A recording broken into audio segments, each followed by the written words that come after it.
শুভ সন্ধ্যা বন্ধুরা, আশা করি তোমরা সবাই খুব ভালো আছো। আমিও ভালো আছি। এখন বৃষ্টি পড়াতে গরমটা একটু কমেছে, লোকে একটু স্বস্তির নিঃশ্বাস ফেলছে যেন। তা আজকে এসে গেছি একটা সন্ধ্যের স্ন্যাক্স নিয়ে। সন্ধেবেলা এখন বৃষ্টি পড়েছে, এক একদিন একটু মুখরোচক কিছু খেতে ইচ্ছা করে, অথচ তেল খাওয়াতে সবার ভীষণ আপত্তি। তাই জন্য কম তেলে একটা মুখরোচক স্ন্যাক্স নিয়ে আমি তোমাদের কাছে এলাম। এই রেসিপিটা আমি তোমাদের সাথে শেয়ার করছি। দেখো, এই যে এই বাটিটা মেপে নিয়ে, এই বাটির এক বাটি আমি চাল গুঁড়ো দিয়েছি, আর হাফ বাটি সুজি দিয়েছি, দিয়ে আর একটু সর্ষে দিয়েছি, দিয়ে সামান্য একটু নুন দিয়েছি, দিয়ে এবারে এটাকে ভালো করে মিশিয়ে নিচ্ছি আন্দাজ মতন জল দিয়ে। দেখো তোমরা কনসিস্টেন্সিটা কেমন হবে, কনসিস্টেন্সিটা আমি তোমাদের দেখিয়ে দিলাম। এই যে, এর বেশি পাতলা করার কোনো প্রয়োজন নেই। এইভাবে বেশ ভালোভাবে নেড়ে এটাকে মিশিয়ে দেবে। যে বাটিতে চাল গুঁড়ো নেবে তারই হাফ বাটি সুজি, এই মাপটা ঠিক রাখবে। দিয়ে আর নুন দিয়ে আর একটু সর্ষে দিয়ে এইভাবে এটাকে দিয়ে এবারে আমি এটাকে একটু ঢাকা দিয়ে রেখে দেব কম করে আধা ঘন্টা, কারণ সুজি খুব জল শুষে নেয়, তো জলটা টেনে যাবে, সেই জন্য আধ ঘন্টা এখন এইভাবে আমি ঢাকা দিয়ে এটা রেখে দেবো। এই যে, এবার আধ ঘন্টা বাদে আমি এটা খুলে দেখব কী অবস্থা। এই যে, যদি তোমাদের মনে হয় যে একটু বেশি ঘন হয়ে গেছে, তাহলে আর একটু জল দিয়ে দেবে। আমিও একটু দিয়ে দিয়েছিলাম। দিয়ে আর এই যে এক প্যাকেট ইনো এর মধ্যে দিয়ে দেবে। এই যে, ইনোটা দিয়ে আর বেশি সময় নেওয়া যাবে না। এই যে এক চামচ জল দিয়ে দিলাম, দিয়ে আর এটাকে খুব ভালো করে নাড়লেই দেখবে, দেখো এটা কতটা ফ্লাপি হয়ে যাবে। আর ওদিকে একটা বড় সসপ্যানে আমি জল গরম করতে বসিয়ে দিয়েছি, আর ইডলি স্ট্যান্ডগুলোতে আমি অল্প অল্প করে অয়েল ব্রাশ করে নিয়েছি। এই যে, এটা ইনো দিয়ে খুব তাড়াতাড়ি করতে হবে। ইডলি স্ট্যান্ডটা আর জলটা একদম রেডি করে নিয়ে তারপরে ইনোটা দেবে, যাতে ইনো দেওয়ার পরে আর ওইগুলোর জন্য সময় নষ্ট না হয়। এই যে দেখো, এটা একদম ফ্লাপি হয়ে গেছে। এই যে তোমাদের আমি দেখিয়ে দিচ্ছি কী রকম হয়েছে। আর এই যে ইডলি স্ট্যান্ডগুলোকে আমি তেল দিয়ে একদম রেডি করে নিয়েছি, অল্প অল্প করে অয়েল ব্রাশ করে নিয়েছি। দিয়ে আর এইবারে আমি এগুলোতে একটা একটা করে ঢেলে দিচ্ছি। তোমরা কারা কারা এইভাবে ইডলি বানাও আমাকে অবশ্যই জানাবে। এই রেসিপিটা যদি তোমাদের ভালো লাগে তো please like, share and subscribe করো, আর আমাকে সবাই সাপোর্ট করো খুব। এই যে, জলটা গরম করছি। তোমাদের সাপোর্ট ছাড়া আমি আগে এগোতে পারবো না। তোমরা যদি আমাকে ভালোবাসো, সাপোর্ট করো, তাহলে আমি আশা করি আরও ভালো ভালো রেসিপি এইভাবে তোমাদের সঙ্গে শেয়ার করতে পারবো। তাই যে আমি এক হাতা করে দিয়ে ইডলি স্ট্যান্ডের মধ্যে দিয়ে আমি এই ইডলিগুলোকে রেডি করে নিচ্ছি। খুব তাড়াতাড়ি হয়ে যায়, চাল ডাল বাটার এত ঝামেলা নেই, ঝটপট হয়ে যায়, সন্ধ্যের মুখরোচক। উইদাউট প্ল্যানিং যদি হঠাৎ করে কিছু খেতে ইচ্ছে হয় তো এইভাবে তোমরা এটাকে করে নেবে। এবার আমি এই ইডলি স্ট্যান্ডগুলোকে একটার পর একটা করে বসিয়ে আমি রেডি করে নিচ্ছি। এই যে,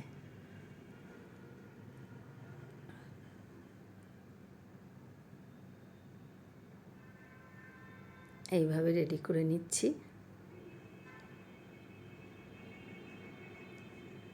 সবকটা রেডি হয়ে গেলে ওপরের ক্যাপটা আমি আটকিয়ে দিচ্ছি। যে ক্যাপটা আটকে দিলাম, ভালোভাবে আটকে এবারে ওটা এই সসপ্যানে জলটা ফুটে গেছে। এবারে আমি গ্যাসটা লো মিডিয়ামে করে আর এই ইডলি পুরো স্ট্যান্ডটা ধরে আমি সসপ্যানের মধ্যে বসিয়ে দেবো। এই যে,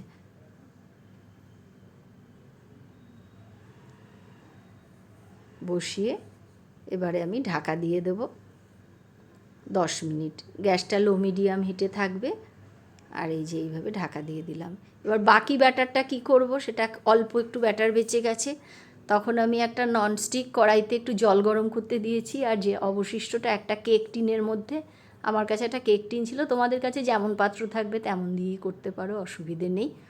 তার মধ্যে কেক টিনটাতে একটু অয়েল ব্রাশ করে আর বাকি ব্যাটারটা আমি দিয়ে দিয়েছিলাম। দিয়ে আর এই যে ননস্টিক কড়াইতে একটা স্ট্যান্ড উল্টো করে দিয়ে জল গরম করে আর এখানে আমি এটাকে ঢাকা দিয়ে বসিয়ে দিয়েছি। তাহলে একসাথেই সবটা হয়ে যাবে। আবার আলাদা করে নইলে আর একবার বসাতে হতো ইডলিটা। আর একটা লবঙ্গ দিয়ে ওই ছিদ্রটা আটকে দিলাম। এটাও লো মিডিয়ামে দিয়ে দিয়েছি। এইবার 10 মিনিট বাদে একবার এই ইডলিটার অবস্থা দেখছি কি অবস্থা। একটা ছুরি দিয়ে একটু দেখে নিচ্ছি। হয়নি এখনও, আর একটু হবে। আসলে এক একজনের এতে এক এক রকম সময় লাগে, কারো 10 মিনিটে হয়ে যায়, কিন্তু আমার 15 মিনিট সময় লেগেছিল হতে। এই যে পাশে এটাও দেখাচ্ছি, এটাও এখনও হয়নি। এই যে দেখাচ্ছি তোমাদেরকে, এই যে 10 মিনিটে হয়নি, তা আমাকে আরও 5 মিনিট ঢাকা দিয়ে রাখতে হয়েছিল। আমার মিনিট 15 মতন লেগেছিল এগুলো সবটা হতে। এই যে এইবারে হয়ে গেছে, এইভাবে এটাও হয়ে গেছে। এবারে আমি সবগুলো নামিয়ে একটু ঠান্ডা করার জন্য রেখে দেবো। গরম গরম তুলতে গেলে ভেঙে যাবে, তাই একটু ঠান্ডা করতে দিলাম। ঠান্ডা হয়ে গেছে। এইবারে দেখো একে একে আমি এইভাবে চামচ দিয়ে দিয়ে তুলে নিচ্ছি। এই যে ঠান্ডা হয়ে গেলে নিজের থেকেই এইভাবে উঠে আসবে। এইভাবে সমস্ত ইডলিগুলো, আর ওই কেক টিনে যেটা ছিল সেটাকেও আমি উল্টো করে একটু ট্যাপ করে নিয়ে আর সেটাকেও তুলে নিয়েছিলাম। নিয়ে আর আমি সব ছোট ছোট করে কেটে এই যে এইভাবে একটা থালার মধ্যে নিয়ে নিয়েছিলাম। ইডলিগুলোকে ছোট ছোট করে এইভাবে কেটে নিয়েছিলাম। তোমরা তোমাদের পছন্দ মতন করে কাটতে পারো। এবার কড়াইতে একটু তেল দিয়ে, সামান্য দু চামচ মতো তেল দিয়ে একটু সর্ষে ফোড়ন দিয়ে দিয়েছি। সর্ষেটা একটুখানি কালো হয়ে বেশ একটা ভাজা গন্ধ ছাড়বে, তারপরে দিয়ে দিচ্ছি পেঁয়াজ কুচি।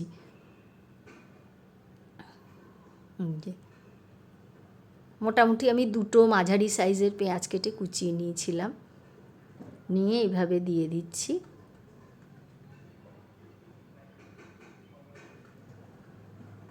যে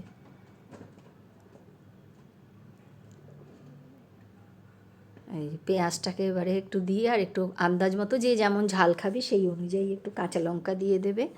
আমি একটু শুকনো লঙ্কাও অ্যাড করে দিয়েছিলাম কেটে কেটে, আর একটু কারি পাতা যে দিয়ে একটু নাড়াচাড়া করেছি। এই যে এবারে একটু শুকনো লঙ্কাও দিয়ে দিচ্ছি।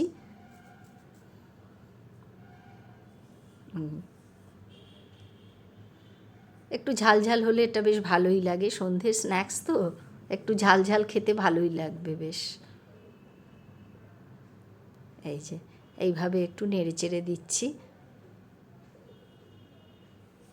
আমি এখনও লবণ অ্যাড করিনি। খুব বেশি ভাজা হওয়ার প্রয়োজন নেই, এটা হালকা গোল্ডেন ব্রাউন ভাজা হলেই হবে।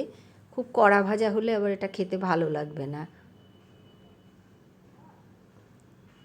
খানিকটা ভাজা হওয়ার পরে তারপরে এই যে আমি আন্দাজ মতো এবারে একটু লবণ দিয়ে দিলাম, দিয়ে এবারে আবার একটু নাড়াচাড়া করে দিচ্ছি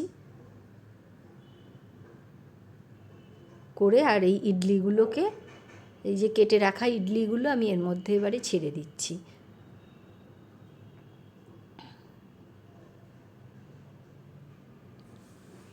এবারে এটাকে একটু গায়ে রং ধরা অবধি হালকা হালকা করে ভাজতে হবে। গ্যাসটাকে একদম কমিয়ে দিয়ে আস্তে আস্তে ভাজতে হবে, কারণ তেলটা খুব কম তো একটু সময় নিয়ে আস্তে আস্তে এই যে এইভাবে ভাজা ভাজা হবে জিনিসটা। এরপরে একটা বাটির মধ্যে একটু টমেটো সস, একটু সয়া সস আর একটু চিলি সস, এই 3টে সস একসঙ্গে মিক্সড করে নিয়েছিলাম।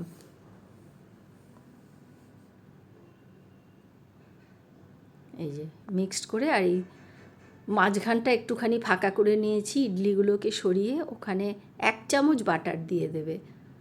এই যে 1 চামচ বাটার দিয়ে দিয়ে আর ওই সসটা ছেড়ে দিলাম, দিয়ে ওটাকে একটু নাড়াচাড়া করে দেবে বাটারের মধ্যে ওই সসটা, যতটা স্বাদ করা যায় আর কি। এটা বেশ ভালো লাগে খেতে, আমি নানা রকমভাবে করে খেয়ে দেখেছি, তো এইভাবে বেশ ভালো হয় খেতে। এই সসটাকে একটু নাড়াচাড়া করে, সসটা মানে একটুখানি বাটারের মধ্যে থাকবে, তারপরে ইডলির সঙ্গে পুরো ব্যাপারটা মিশে যাবে। রেসিপিটা তোমাদের কেমন লাগলো আমাকে অবশ্যই কমেন্ট বক্সে জানাবে তোমরা। আর যদি এটা ভালো লাগে, খেয়ে তোমাদের কেমন লাগে, যদি তোমরা এইভাবে বানাও আমার রেসিপিতে, তাহলে অবশ্যই জানিও খেয়ে তোমাদের কেমন লাগলো।